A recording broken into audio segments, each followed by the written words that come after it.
playing in a big stadium, you need to kind of silence the crowd, make them not so noisy, and the only way to do that is to be brave and courageous and dare to play. And but I expect it'd be a really tough atmosphere for our players.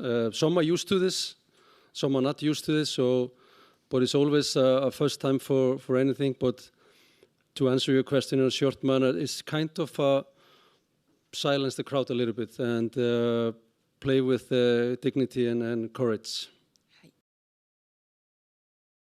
Thank you.